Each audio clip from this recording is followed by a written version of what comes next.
সেই দিন যদি আওলাদে রাসূল ইমাম হুসাইন ইয়াজিদের কাছে বায়াত নিতেন, তাহলে মুসলমান সারা জীবন মিথ্যার কাছে মাথা নত করত। আজকে ইসরায়েলের ছেলেদের দিকে, ফিলিস্তিনের বাচ্চাদের দিকে তাকান। সাংবাদিকরা জিজ্ঞেস করলো, মাও নাই, বাবাও নাই, ভাইও নাই, বোনও নাই, কেউ নাই। ছোট্ট শিশুকে জিজ্ঞেস করা হলো, কেমন আছো? ওরা বলে আলহামদুলিল্লাহ। খাও কি, বাসস্থান কি? বলে হাসবুনাল্লাহু নি'মাল ওয়াকিল, নি'মাল মাওলা ওয়া নি'মান নাসীর। চিৎকার মেরে জোরে বলেন আল্লাহু আকবার। সাক্ষীর আবাসিক আমাদের দেশের ছেলেদেরকে আপনি 10 জন নবীর নাম জিজ্ঞেস করেন, অনেক বাচ্চারা বলতে পারবে না। কিন্তু ফিলিস্তিনের বাচ্চারা, সন্তান বাবা শহীদ হয়েছে, মা শহীদ হয়েছে, তারপরেও বাক্য বলে আলহামদুলিল্লাহ, হাসবুনাল্লাহ নি'মাল ওয়াকিল। ফিলিস্তিনের বাচ্চারা এখনো মাথা নত করে নাই, কারণ আওলাদে রাসূল ইমাম হুসাইনের শিক্ষা আমার নরের উম্মত জীবন দিবা, জীবন চলে যাবে, সন্তান চলে যাবে, রাষ্ট্র চলে যাবে, পরিবার চলে যাবে, সমাজ চলে যাবে, সব ব্যক্তি হয়ে যাবে আলাদা, আত্মীয় স্বজন পার হয়ে যাবে, কিন্তু মিথ্যার কাছে মাথা নত করা যাবে না। আজকে দেখাই দিল ফিলিস্তিনের নারীরা, সন্তান শহীদ হয়ে যায়, বোরকা ছাড়ে না, স্বামী শহীদ হয়, তারা হেজাব ছাড়ে না। আর আমার দেশের নারীরা বোরকাই পরতেই চায় না, হেজাব তাদের মাথায় থাকে না। তার মানে আমরা নামে মুসলমান, কাজে মুসলমান হতে পারি নাই। কথা বলেন ঠিক কিনা? বুঝে যান মুসলিম কাকে বলে। তেলের গাড়ি তেলে চলে, হাওয়ার গাড়ি হাওয়ায় উড়ে, বিনা তেলে চালায় গাড়ি নবী সুলাইমান। আমরা সেই মুসলমান, আমরা সেই মুসলমান। কথা কোন ঠিক কিনা? আজকে সুদের কারবারি করি পয়সার জন্য, ঘুষের কারবারি করি পয়সার জন্য। আপনাদেরকে বলি, আজকে বলে দিয়ে যাই, একজন ব্যক্তি যদি সুদের কারবারি করিয়া 100 কোটি টাকার মালিক হয়, 100 কোটি টাকার মালিক হওয়ার পরে সুন্দর মনোরম একটা প্রাসাদ স্ত্রীকে বানাই দিল, সন্তানদেরকে সুন্দর বিল্ডিং বানাই দিল, দামি দামি গাড়ি দিল।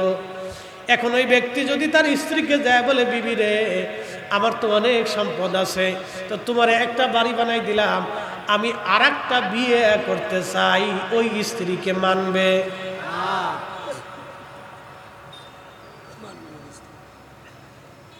কথা করলে কেন মানবে?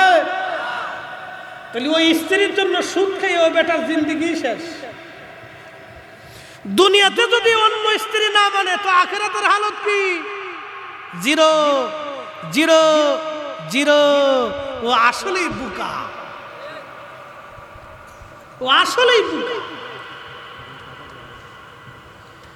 আর আপনাদেরকে বলে দিয়ে যাই, যেই সন্তানের জন্য সুদ ঘুষ খাইয়া, হারাম খাইয়া 100 কোটি টাকার মালিক হইল, ওই লোকটা ধরেন তার আরেকটা স্ত্রীর প্রয়োজন, তার এই স্ত্রী মারা গেছে, ধরেন আরেকটা স্ত্রীর প্রয়োজন, ছেলে মেয়েরা বড় হয়ে গেছে, ওই ছেলেদেরকে ডাক দিয়ে যদি বলে, বাবারা আমার আরেকজন স্ত্রীর দরকার, আমি বিয়ে করতে চাই, রাত্রিবেলা গোপনে ছেলে যায় গলার মধ্যে ছুরি ধরে বলবে, বুড়া কালে যদি অকাম করবার চাও, বুড়া তোর জিন্দেগি শেষ করে ফেলব। ঠিক বললেও ঠিক, না ঠিক বললেও ঠিক। খোঁজ নিয়ে যায় দেখেন, ওর জিন্দেগির 16 আনার 16 আনাই শেষ। দুনিয়াতে যদি না পান, তাহলে হাসরের মাঠ কত কঠিন। এই জন্য কোরআন কতই চমৎকার আমাদেরকে একটা শিক্ষা দিয়ে গেল। একসাথে জোরে বলেন তো আল্লাহু আকবার। ইয়া আইয়ুহাল্লাযীনা আমানু লা তুলহিকুম আমওয়ালুকুম ওয়ালা আওলাদুকুম আন যিকরিল্লাহ।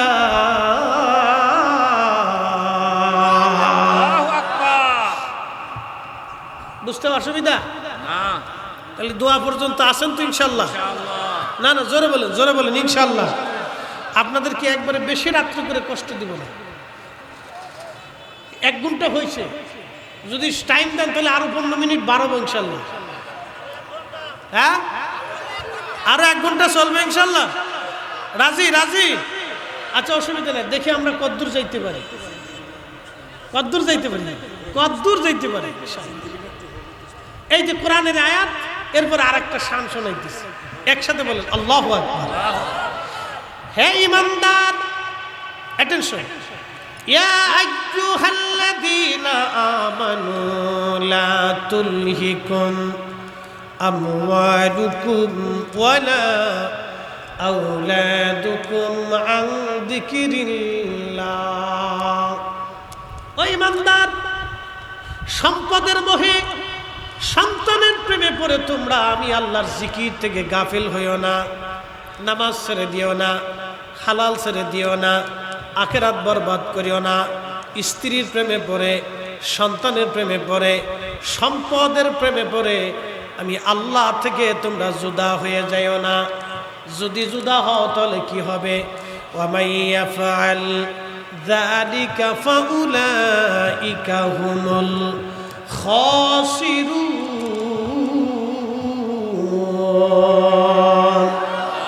তুমি ক্ষতিগ্রস্ত হয়ে যাবে, তোমার আখিরাত বরবাদ হয়ে যাবে। জিন্দেগি তোর যাইরে ফাঁকি দিয়া রে সোনার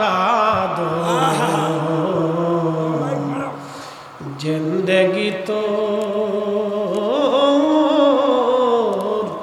যায় ফাঁকি দিয়া,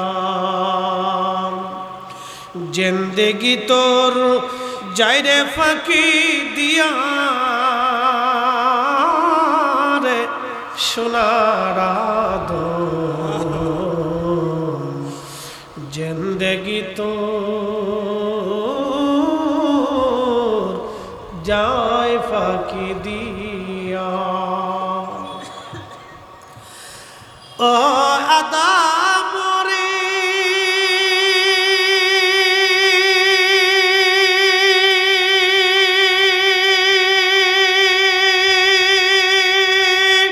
পাক ধরিয়ে গেছে দাড়ি, দন্ত আছে গোটা চারি,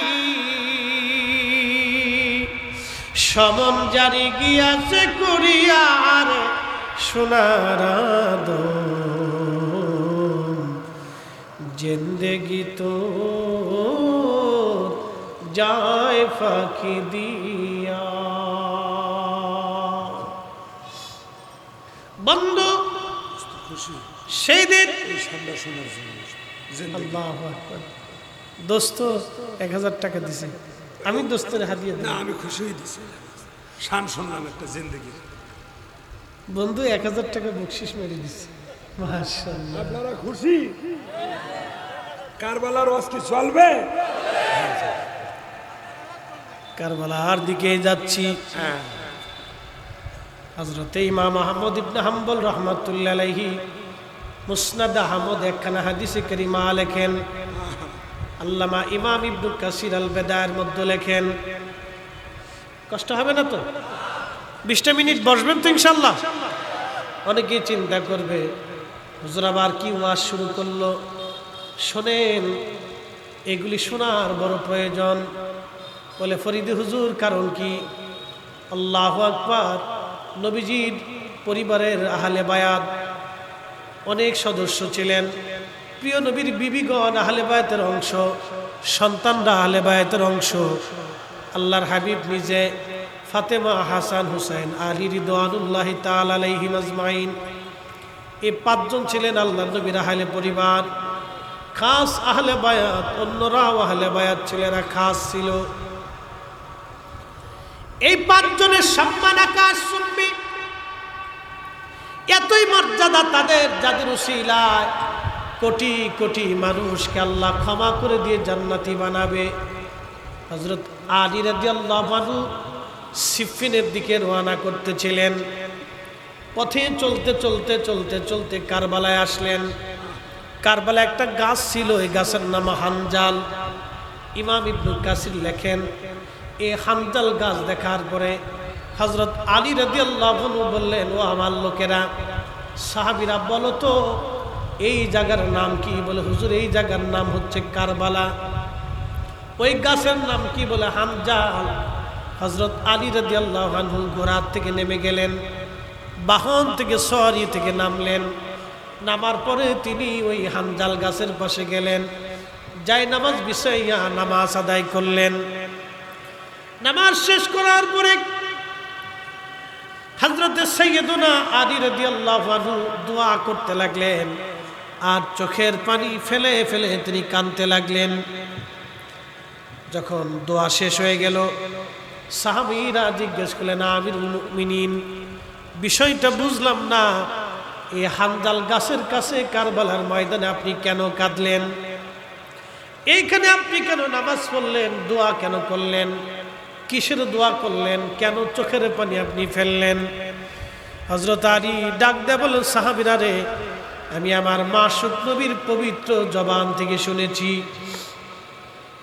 আল্লাহর নবী বলেছেন, কারবালায় এই হানজাল গাছের পাশে এইখানে আমার হুসাইনকে শহীদ করা হবে, আমার হুসাইনের সঙ্গী যারা হবে তাদেরকেও শহীদ করা হবে।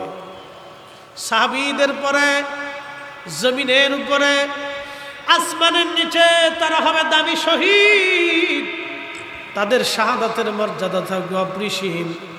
সাহাবায়ে কেরামের পরেই তাদের মর্যাদা হবে।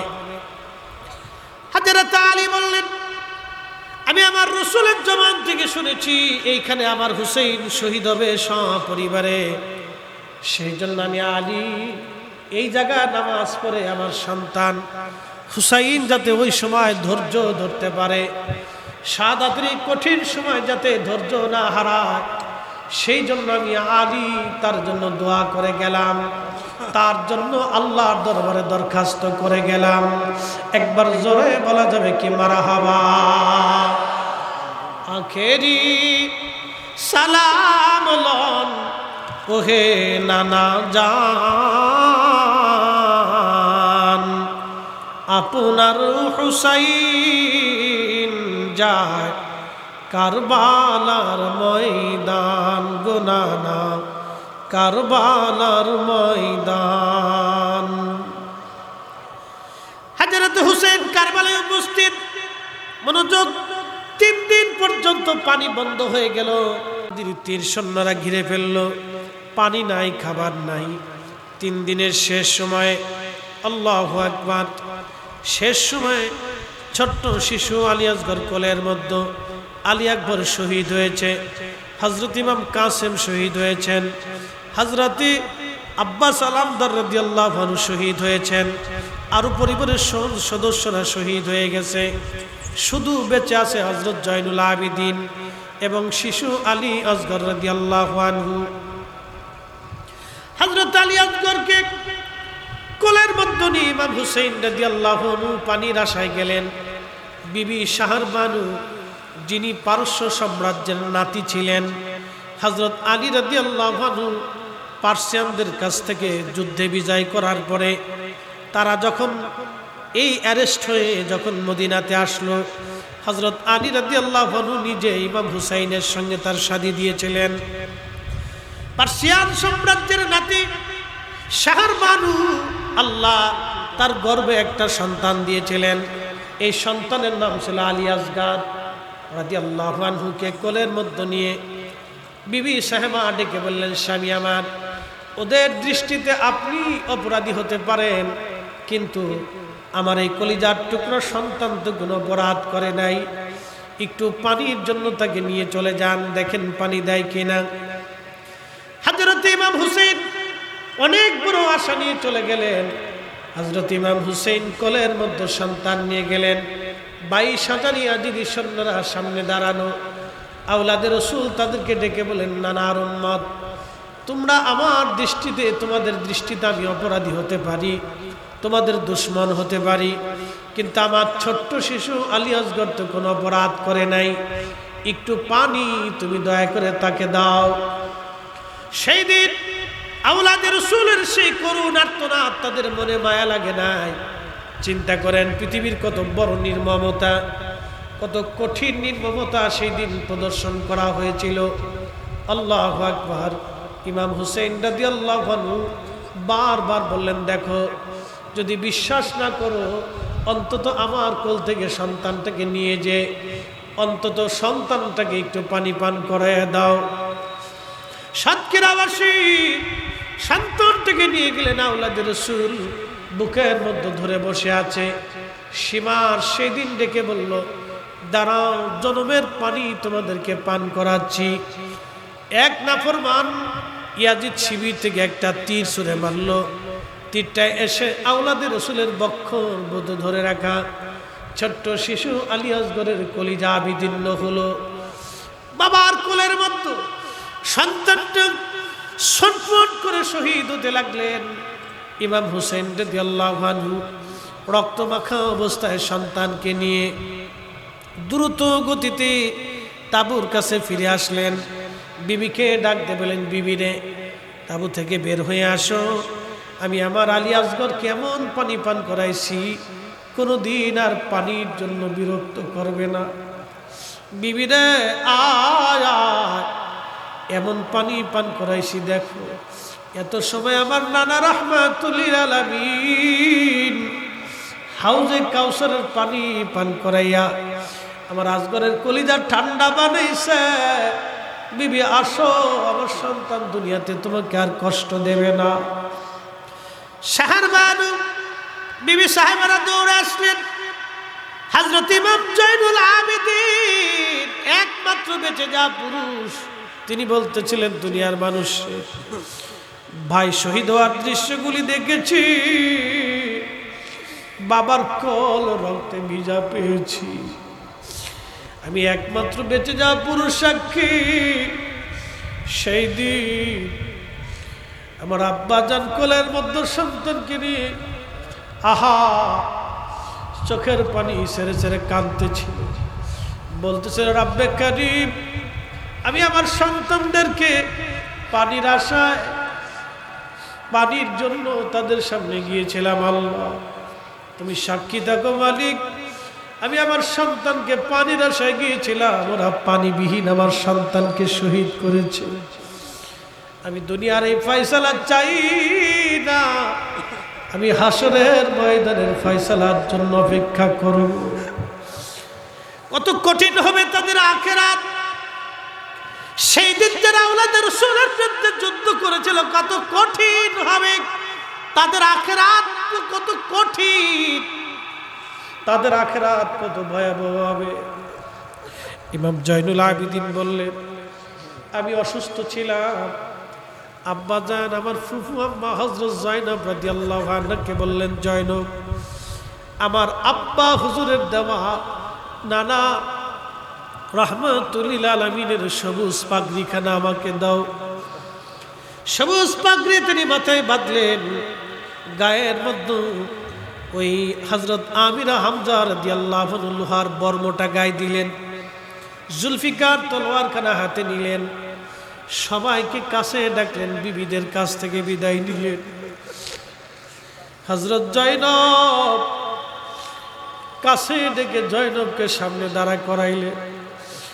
হযরত জয়নব ছিলেন ইমাম হুসাইনের ছোট বোন। জয়নবকে ডাক দিয়ে বলেন, বোন আমার, আব্বা জান আমাদের মাঝ থেকে শহীদ হয়েছে, আম্মা জান আমাদের থেকে বিদায় নিয়েছে, বড় ভাই ইমাম হাসানকে ওরা বিষ প্রয়োগে হত্যা করেছে, আমাকে কারবালা পর্যন্ত ডেকে এনে আমার চোখের সামনে সন্তানদেরকে ওরা শহীদ করে দিয়েছে, নির্মমভাবে শহীদ করেছে, নির্মমভাবে আমার সন্তানদেরকে শহীদ করেছে, আমার সাথীদেরকে ওরা শহীদ করেছে। 3 দিন আমি একজন পিতা হয়ে সন্তানদের মুখে এক ফোঁটা পানিও আমি দিতে পারি নাই। জয়নব, আমার অবর্তমানে তোমাদেরকে এই পরিবারের মধ্যে তোমাকে মুরব্বী হিসেবে রেখে যাচ্ছি। জয়নব রে, দুটি ওসিয়ত তোমার জন্য আমি করে যাচ্ছি। প্রথম ওসিয়ত হলো আমার জয়নুলকে রেখে গেলাম, জয়নুল আবিদিন। আমি আমার জয়নুল আবিদিনকে রেখে যাচ্ছি, আমার নানার উম্মতের দ্বীনের জন্য তাকে রেখে গেলাম। সাবধান জয়নুল, আমার জয়নুলের মনে ব্যথা দিবি না, কষ্ট দিবি না, সন্তানের মতো লালন করবি। 2 নম্বর ওসিয়ত, জয়নব, আমার শাহাদাতের পরে আমি জানি ওরা আমার লাশের উপরে বিভিন্নভাবে অত্যাচার করবে রে, তুই কিন্তু আমার সাকিনারে আমার লাশের পাশে যাইতে দিবি না, মাতম করবি না। আমার নানা রাহমাতুল্লিল আলামিনের নিষেধ। 3 নম্বর ওসিয়ত, জয়নব, যদি কোনদিন তোমরা মদিনায় ফেরত যাইতে পারো, যদি কোনদিন মদিনায় ফেরত যাইতে পারো, জয়নব রে, দুনিয়ার কোন রাজা বাচ্চার আদালতে আমাদের হত্যার ফায়সালার জন্য বিচার চাবি না। দুনিয়ার কোন রাজা বাচ্চার দরবারে আমাদের হত্যার জন্য, শাহাদাতের জন্য, নির্মমতার জন্য ফায়সালা টানতে যাবি না।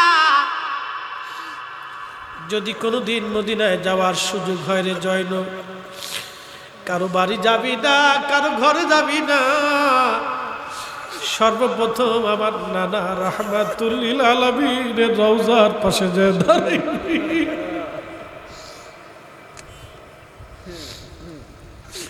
ধীরে ধীরে চালাও সুরি সীমার আমারি গলায়,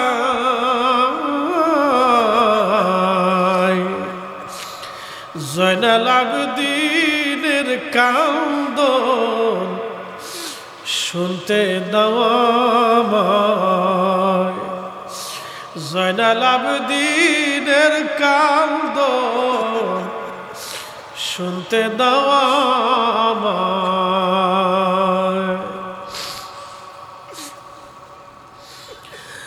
সাতক্ষীরাবাসী হযরত ইমাম হুসাইন এই ওসিয়ত করার পরে উনি যুদ্ধের ময়দানে চলে গেলেন। যুদ্ধের ময়দানে চলে যাওয়ার পরে নির্মমভাবে তাকে শহীদ করা হলো। সাতক্ষীরার মুসলমান আজকে শুনে যান, ইমাম ইবনু কাসির আল বাদার মধ্যে লেখেন 133টা তীর পুরা শরীর মুবারক থেকে ঝাঁঝরা করে ফেলেছিল। 21টা বর্ষার আঘাত শরীরের মধ্যে ছিল, 33টা তলোয়ারের আঘাত ওনার শরীরের মধ্যে ছিল। পুরা শরীর মুবারক থেকে ঝাঁঝরা করে ফেলে দেওয়া হয়েছিল। উনি যখন শহীদ হয়ে যান, ওনার দেহ থেকে মাথা মোবারক কেটে আলাদা করে ফেলে দেওয়া হলো। ইমাম ইবনু কাসির আল বাদার মধ্যে বিশুদ্ধ সনদে লেখেন, যখন এইভাবে নির্মমভাবে অত্যাচার চলতেছিল, হযরত আব্দুল্লাহ ইবনে আব্বাস, যিনি রইসুল মুফাসসিরিন ছিলেন, কোরআনের সবচেয়ে বড় মুফাসসির, আল্লাহর নবীর আপন চাচাতো ভাই ছিলেন, উনি বলতেছেন, আসরের নামাজের পরে আমি কাবা শরীফের সঙ্গে হেলান দিয়ে বসা অবস্থায় আমি ঘুমিয়ে পড়লাম। আল্লাহর ঘরের সাথে হেলান দিয়ে ঘুমিয়ে পড়েছি। স্বপ্নের মধ্যে দেখি আমার পেয়ারা নবীজি কারবালার দিক থেকে জুব্বা মোবারকে ধুলাবালি, দাড়ি চুল মোবারকে ধুলাবালি, হাতের মধ্যে রক্ত গুলি নিয়া নবীজি দৌড়াইয়া দৌড়াইয়া কাঁদতে কাঁদতে কাবা শরীফের দিকে দৌড়ায় দৌড়ায় নবী আসতেছে। ইবনে আব্বাস বলেন, দুনিয়ার মানুষ স্বপ্নের মধ্যে দৃশ্যখানা দেখে আমি নবীজিকে বললাম, ইয়া রাসূলুল্লাহ, জীবনে কোনোদিন আপনার গায়ে ধুলাবালি দেখি নাই, চুল দাড়ি মুবারক এরকম ধুলাবালি এলোমেলো দেখি নাই। হাতের মধ্যে রক্ত কেন নবীজি? কেঁদে কেঁদে কেন আপনি কাবার দিকে দৌড়ে আসতেছে? আল্লাহর নবী ডাক দেখা, ইবনে আব্বাস রে, আব্দুল্লাহ রে, মক্কায় খবর দাও আমার হুসাইন দুনিয়ায় নাই,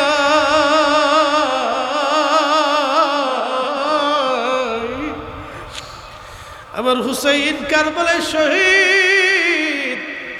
আমার হুসাইনের শাহাদাতের সময় আমি নবী পাশে ছিলাম, আমি রাসূল তার শাহাদাতের সময় পাশে ছিলাম।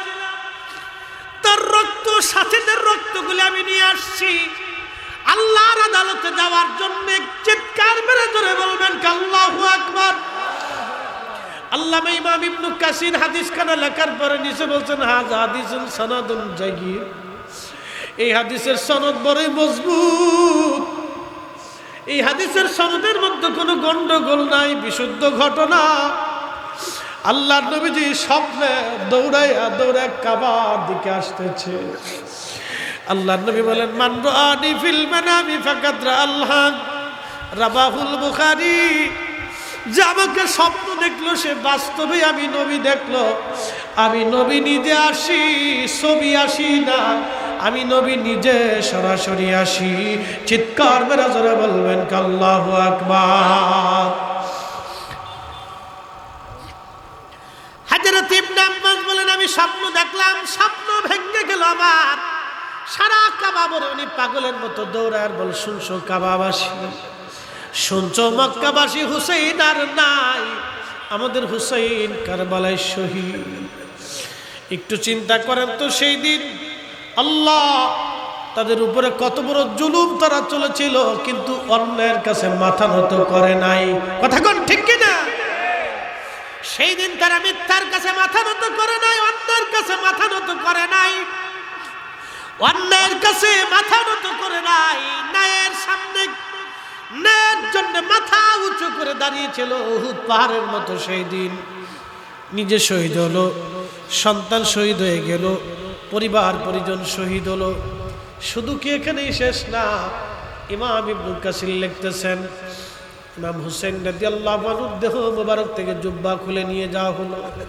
আহা, মাথাবিহীন দেহ মোবারককে ফরাত নদীর তীরে কারবালার ধুলা বালির মধ্যে শুয়াইয়া ইয়াজিদ বাহিনী 70টা ঘোড়াকে তারা সিরিয়াল করলো। 70 জন সুয়ারি ঘোড়ার পিঠের উপরে চড়াইয়া নগ্ন দেহ, খালি দেহ মোবারকের উপর দিয়ে ঘোড়া দাবড়াইতে লাগলো। ঘোড়ার পায়ের আঘাতে, খুরের আঘাতে আঘাতে ইমাম হুসাইনের রক্ত, গোশতগুলি, দেহগুলি ছিটে ছিটে ছিঁড়ে ছিঁড়ে যাচ্ছিল, দলিত মলিত হচ্ছিল দেহ মোবারক। ঠিক তখনই হযরত যায়েনব, ফাতিমাতুজ জাহরার কন্যা, হযরত আলী রাদিয়াল্লাহু আনহুর বেটি, জান্নাতের সদস্য, প্রিয় নবীজির রক্ত হযরত যায়েনব, তিনি দৌড়ে এসে ভাইয়ের লাশের পাশে দাঁড়াইয়া, জেসেন মুবারকের পাশে দাঁড়াইয়া মদিনার দিকে ফিরে হযরত যায়েনব চোখের পানি ফেলে ফেলে কাঁদতেছিলেন। চোখের পানি ফেলে কান্দে আর বলি, ইয়া রাসূলুল্লাহ, ইয়া হাবিবাল্লাহ, নবী গো, আপনার উম্মতেরা আপনার হুসাইনের সঙ্গে কেমন আচরণ করে? নানা গো, আপনি দেখেন কারবালার প্রবালী বাতাস আপনার হুসাইনের শরীরে ধুলাবালি ছড়ায়। যাদের গায়ে মশা মাছি বসতে দাও নাই, যারা ক্ষুধার্ত হলে নবী সহ্য করেন নাই। একদিন ফাতেমা রাদিয়াল্লাহু আনহা ঘরের কাছ দিয়ে নবীজি যাচ্ছিলেন, হাসান হুসাইন কাঁদতে লাগলো। আল্লাহর নবী ছটফট করে ভিতরে ঢুকলেন। ঢুকার পরে ফাতেমাকে জিজ্ঞেস করলেন, ফাতেমা রে, আমার হাসান আর হুসাইন কি জন্য কাঁদে বলো? তুমি কি জানো না ওদের কান্নার আওয়াজ আসলে আমি নবীজির কলিজার মধ্যে ব্যথা লাগে, ওরা কানলে আমি নবী কষ্ট পাই। ফাতেমা রে, কেন ওদেরকে কষ্ট দিছো বলো? কি জন্য কষ্ট দিছো বলো রে ফাতেমা? বলে আব্বা জান, গরিব ঘরে আপনি আমারে বিয়ে দিয়েছেন, আপনার আলী বড় দরিদ্র, ঘরের মধ্যে কোনো খাবার নাই, আমি হাসান হুসাইনকে খাবার দিতে পারি নাই, ক্ষুধার কারণে ওর আজকে কাঁদতেছে আব্বা জান। আল্লাহর নবী পাগল পারা হয়ে গেলেন হাসান হুসাইনের ক্ষুধা বন্ধ করার জন্য। তখন নবী বলেন, আমার আহাব্বানি মান আহাব্বাহুমা, আমার হাসান আর হুসেনকে কেউ যদি ভালোবাসে ফাকাদ আহাব্বানি, সে আমাকে ভালোবাসে। ওমান আহাব্বানি, যে আমাকে ভালোবাসে, আহাব্বাহুল্লাহ, সে আল্লাহকে ভালোবাসে। ওমান আহাব্বাহুল্লাহ আদখালাহুল জান্নাহ, আর যে আল্লাহকে ভালোবাসে আমার আল্লাহ তাকে জান্নাতি বানাই দেবে। চিৎকার মেরে জোরে বলেন আল্লাহু আকবার। বলবেন হুজুর 1450 বছর পরে ওনাদের ওয়াজ শুনে আমাদের কি লাভ হবে?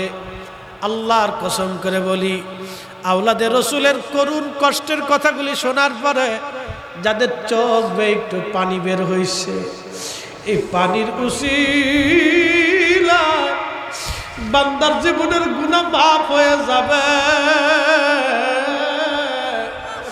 পতিতা নারী কুকুরকে পানি পান করানোর কারণে যদি জান্নাতে যাইতে পারে, আহলে বাইতে রাসূলের প্রেমে চোখের পানি পড়লে আমাদের গুনাহ মাফ হবে। কথা বলেন ঠিক কিনা? আহলে বাইতে রাসূলের মহব্বতে আমাদের চোখের পানি পড়লে আমাদেরও ক্ষমা হবে, আমাদেরও ক্ষমা হবে, আমাদেরও ক্ষমা হবে, আমাদেরও ক্ষমা হবে। শ্রেষ্ঠ নবী দিলাম রে তরিয়ে নিতে রোজাসুরি, শ্রেষ্ঠ নবী দিলাম রে তরিয়ে নিতে রোজাসুরি, পথ না ভুলি তাই তো দিলে পাক কুরআনের বাণী, খুদা তোমার মেহেরবানি। ঠিক কিনা? সুন্দর ফুল সুন্দর ফল মিঠা নদীর পানি, খুদা তোমার মেহেরবানি।